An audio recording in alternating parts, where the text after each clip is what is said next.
বেলেগৰ মাটিৰ ৰাজহ বিভাগৰ নথিত আপোনাৰ নাম সোমাই লৈ বহি আছে।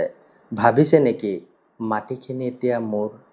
কেৱল ৰাজহ বিভাগৰ নথি যেনে জামাবন্দী বা চিঠাত কাৰোবাৰ নাম অন্তৰ্ভুক্ত হ'লেই সেই লোকজন মাটিৰ প্ৰকৃত মালিক হ'ব নোৱাৰে, যদিহে ইয়াৰ সমৰ্থনত বৈধ পঞ্জীয়নভুক্ত দলিল বা টাইটেল ডিড নাথাকে।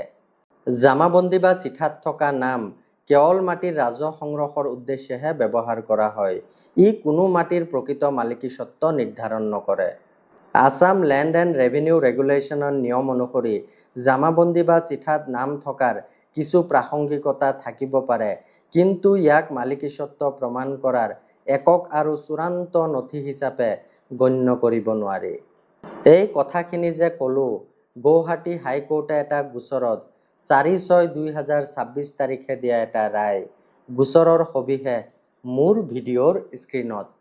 কেতিয়াবা যদি এনেধৰণৰ গোচৰ হয়, এই ৰায়ৰ কপি ব্যৱহাৰ কৰি গোচৰত জিকিব পাৰে। শুনক, মাটিৰ ওপৰত যদি মালিকীস্বত্ব দাবী কৰিব বিচাৰে, হয়তো চেল ডিড, গিফ্ট ডিড বা উত্তৰাধিকাৰী সূত্ৰে পোৱা বৈধ নথি থকাটো বাধ্যতামূলক। দৰকাৰী তথ্য এটা দিলো, শ্বেয়াৰ কৰিব। এনেকুৱা পৰামৰ্শৰ বাবে মোক ফ'ল' কৰিব পাৰে।